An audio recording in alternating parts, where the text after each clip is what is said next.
Hello students, welcome to the channel W B solutions.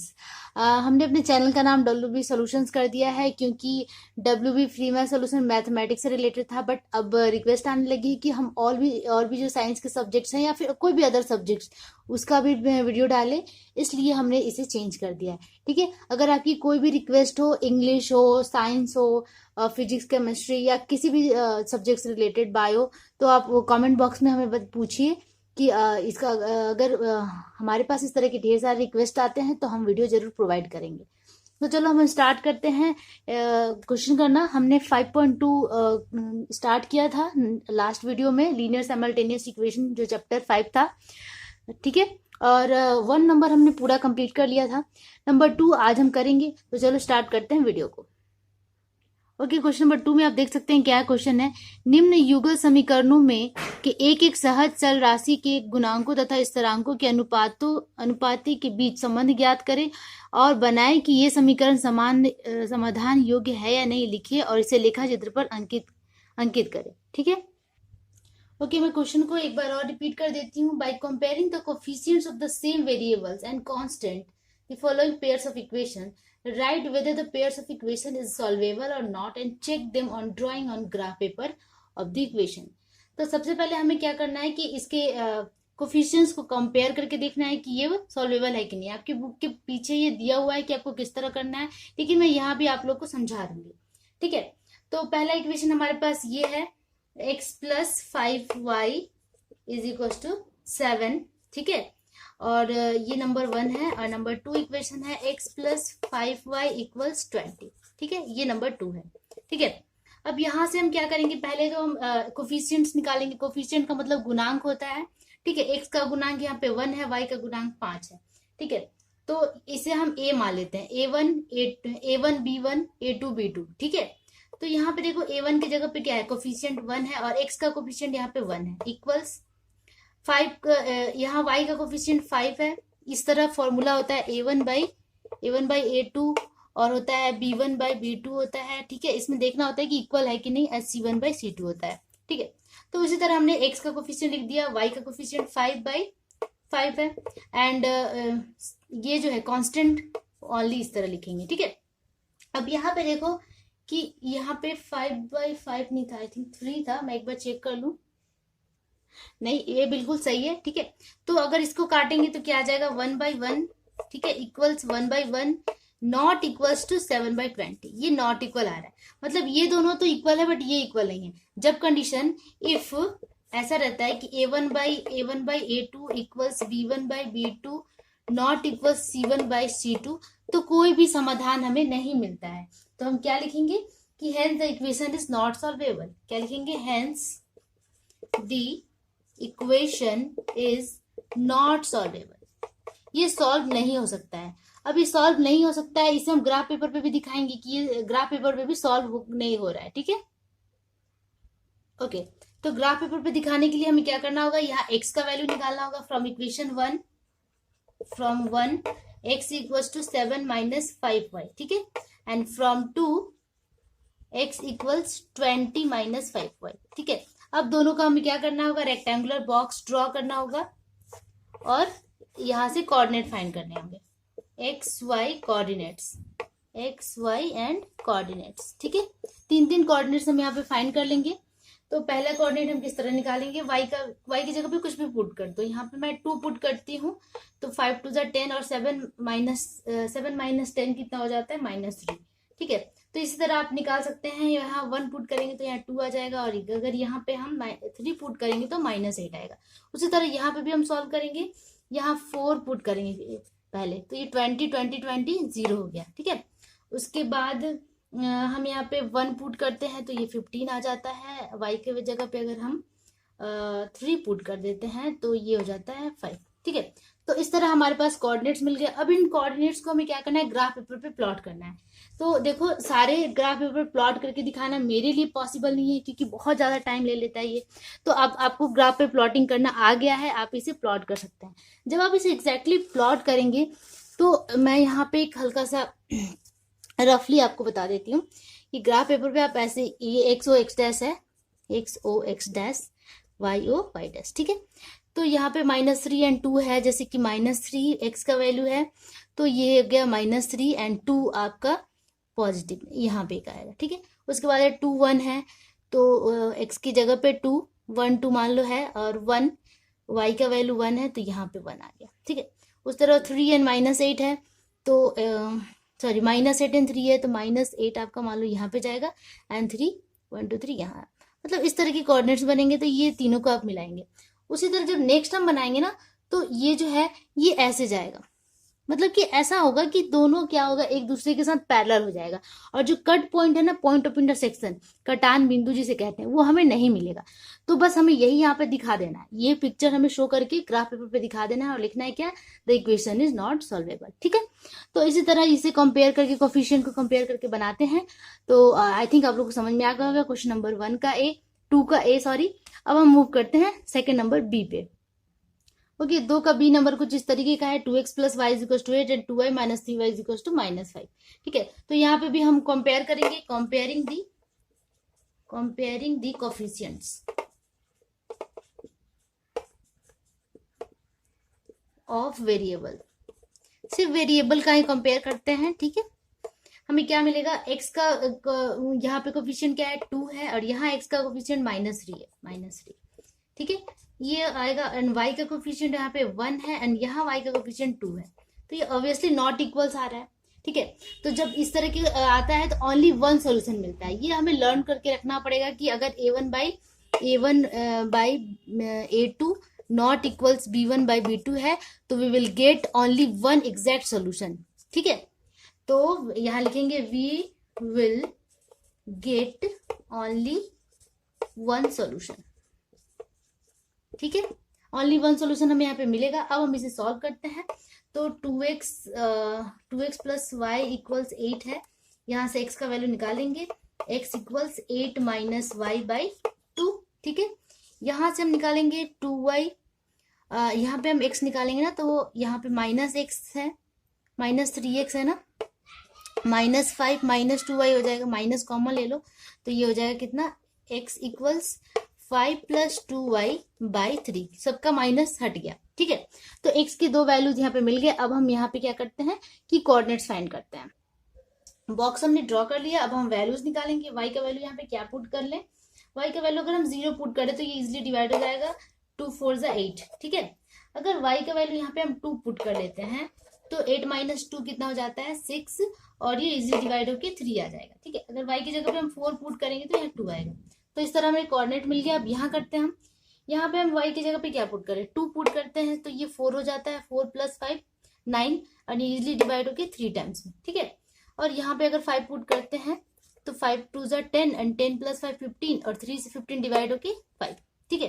अगर यहाँ put करते हैं हम y की जगह पे -1 पुट करते हैं, तो ये -2 हो जाता है, और 3 - 2 3, यानी कि कट के 1। तो हमें इस तरह सॉल्यूशंस मिल गया। देखो यहाँ पे ओनली वन सॉल्यूशन हमें यही मिल जाएगा, 3 2। देखिए आप, ये जो 3 और 2 है, यही हमारा रिक्वायर्ड सॉल्यूशन होगा। तो अब इसे हम क्या करेंगे, ग्राफ पेपर पे प्लॉट करेंगे। तो ग्राफ पेपर होना चाहिए आपके पास में, ठीक है। मैं यहाँ पे यूज नहीं करूंगी कि मैंने प्लॉटिंग सिखा रखी है और उसमें बहुत टाइम जाता है, ठीक है। तो ये मान लो एक्सिसेस है, और हमें ग्राफ पेपर प्लॉट करना है। पहला पॉइंट क्या है, 4, 0, एक्स का वैल्यू 4 है, ठीक है। 1 2 3 4 5 6 7 8 9, जो भी मान लो, ठीक है। तो x का वैल्यू क्या है, 4 है, तो 1 2 3 4 मान लो, और 0, तो 0 ऐसे ही जाएगा। फिर है 3 2, x का वैल्यू 3 है, एंड y का वैल्यू 2 है, तो 1 2, ठीक है, इस तरह मिलेगा। फिर 2 और 4 है, x का वैल्यू 2 एंड y का वैल्यू कितना है, 4 है, तो यहाँ पे इस तरह पॉइंट्स मिलेंगे, तो इसे हम मिला देंगे, ठीक है। उसके बाद 3 2, x का 3 2, तो यही हो जाएगा, 3 and 2, 1 2 3 and 2, ये पॉइंट पहला मिल गया। फिर 5 5 है, तो आपका मान लो 5 यहाँ आएगा, और दूसरा 5 आपका यहाँ आ जाएगा, ठीक है। उसके बाद है 1 -1 है, x का वैल्यू 1 एंड -1, तो यहाँ आ जाएगा। और इन दोनों पॉइंट्स को हमें क्या करना है, मिला देना है। तो ये जो 3, 2 है, ये क्या हो जाएगा, required solution, only one solution. यहाँ पे लिखेंगे आप कि the equation is solvable and the possible solution is 3, 2, ठीक है। सोल्यूशन इज 3, 2, ठीक है। इसी तरह क्वेश्चन नंबर 2 का बी बनेगा। अब हम मूव करते हैं नंबर सी पे। ओके, अब हम करते हैं क्वेश्चन नंबर सी। सी में क्या है, 5x plus 8y equals 14, number 1 equation है। एंड दूसरा है 15x प्लस 24y इक्वल्स 42। ठीक है, ये दूसरा इक्वेशन है। तो यहाँ पे भी हम क्या करेंगे, कोफिशिएंट्स को कंपेयर करेंगे, लिखेंगे कंपेयरिंग दी कोफिशिएंट्स। ठीक है, तो कंपेयर करेंगे, x का कोफिशिएंट 5 है, यहाँ x का कोफिशिएंट 15 इक्वल्स 8/24 y का है, और ये भी कर सकते हैं हम 14/42। अब इसे हम कट करेंगे तो क्या आ जाएगा, ये आ जाएगा 1/3, यहाँ पे भी आ जाएगा 1/3, और यहाँ पे भी आ जाएगा 1/3, मतलब कि तीनों इक्वल है। ठीक है, जैसे दैट इज क्या आया, a1/a2 equals b1/b2 equals c1/c2। ठीक है, तो जब इस तरह के कंडीशंस होते हैं तो हमें क्या मिलता है, हमें इनफाइनाइट नंबर ऑफ सॉल्यूशंस मिलता है। ठीक है, ये आपको ध्यान में रखना होगा ये चीज, जब इस तरह का कंडीशन होता है तो हमें इनफाइनाइट नंबर ऑफ सॉल्यूशन मिलता है। तो लिखेंगे we will get infinite solution, infinite number of solutions. ठीक है, अब ये सॉल्वेबल भी है। ठीक है, और इसे हम ग्राफ पेपर पे भी प्लॉट करके दिखाएंगे। ठीक है, तो चलो यहाँ पे ये भी लिखेंगे कि बोथ इक्वेशंस आर सॉल्वेबल। ठीक है, अब इसे हम सॉल्व करके दिखाते हैं। तो क्या है, 5x plus 8y is equal to 14 है, x इज इक्वल टू क्या हो जाएगा 14 माइनस 8y/5। ठीक है, तो यहाँ से हमें वो मिलेगा, रेक्टेंगुलर बॉक्स ड्रॉ करो और एक्स वाई, और यहाँ पे 3 कोऑर्डिनेट्स फाइंड करेंगे। फिर यहाँ से देखो सेकंड इक्वेशन से क्या मिलेगा कि x इक्वल्स 42 माइनस 24y/15। ठीक है, यहाँ भी रेक्टेंगुलर बॉक्स ड्रॉ करेंगे और इक्वेशन x एंड y का वैल्यू फाइंड करेंगे। ठीक है, ओके, तो y की जगह पे हम क्या पुट करें, y की जगह पे यहाँ पे अगर हम 3 पुट करते हैं तो ये इजिली सॉल्व हो जाता है। 3 पुट करते हैं तो 24 एंड 24 माइनस 14 10, और अगर डिवाइड करेंगे तो 5 2 10, बट -2 हो जाएगा। ठीक है, क्योंकि ये बड़ा था।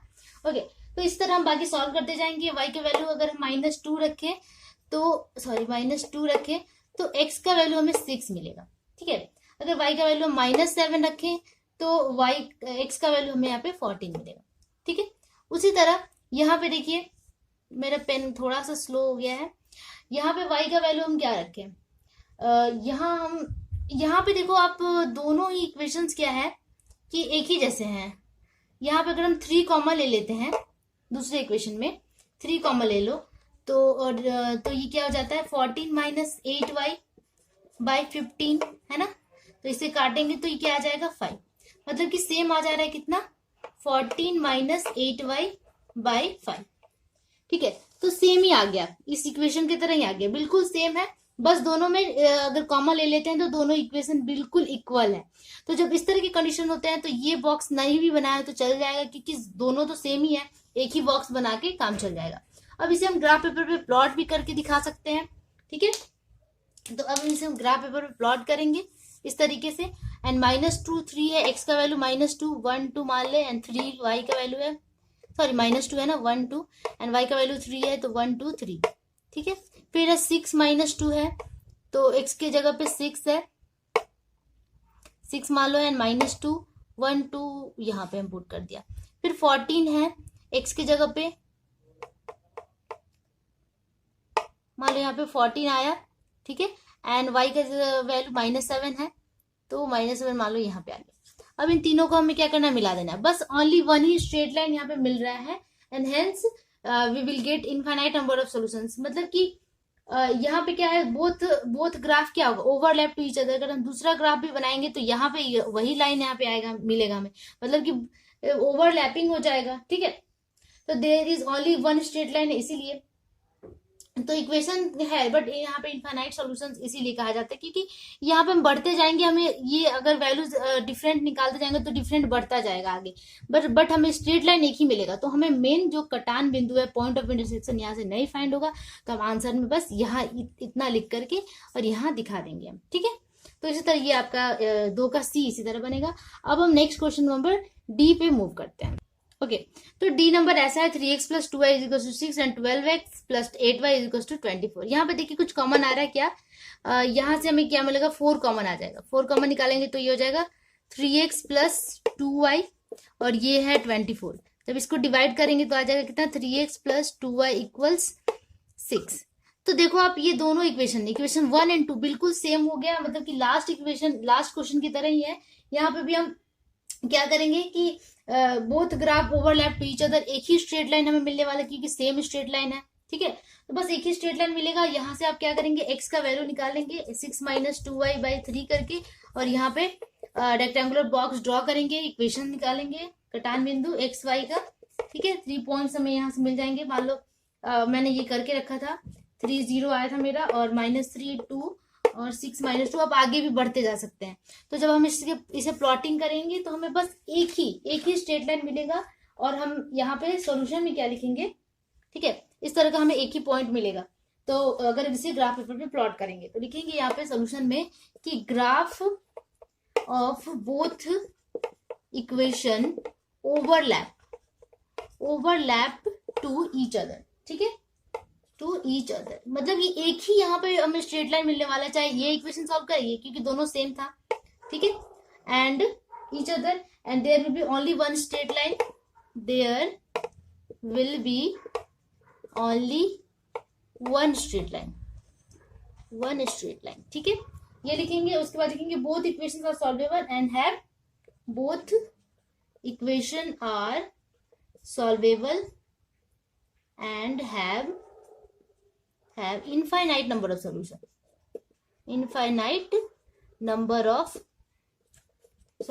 ठीक है। तो इस तरह के कंडीशन जब भी होते हैं तो इनफाइनाइट नंबर ऑफ सॉल्यूशन ही हमें मिलता है, बिल्कुल क्वेश्चन नंबर सी के तरह ही है, इसलिए मैं इसे बहुत ज्यादा एक्सपेंड करके नहीं बता रही हूँ, ठीक है। होप आप लोग को इतना समझ में आया होगा। अगर समझ में आया हो तो प्लीज जरूर लाइक कीजिए और हमारे चैनल को सब्सक्राइब करना नहीं भूलिए, ठीक है, क्योंकि ये बहुत ज्यादा बेनिफिशियल होने वाला है। अब तो हम फिजिकल साइंस का भी पूरा कोर्स लेकर आने वाले हैं आप लोग के लिए, तो हमारे चैनल के साथ चिपक के रहिए, आपके बहुत सारे फायदे मिलने वाले हैं। ओके, तब तक के लिए keep practicing and keep watching, don't forget to subscribe, bye bye.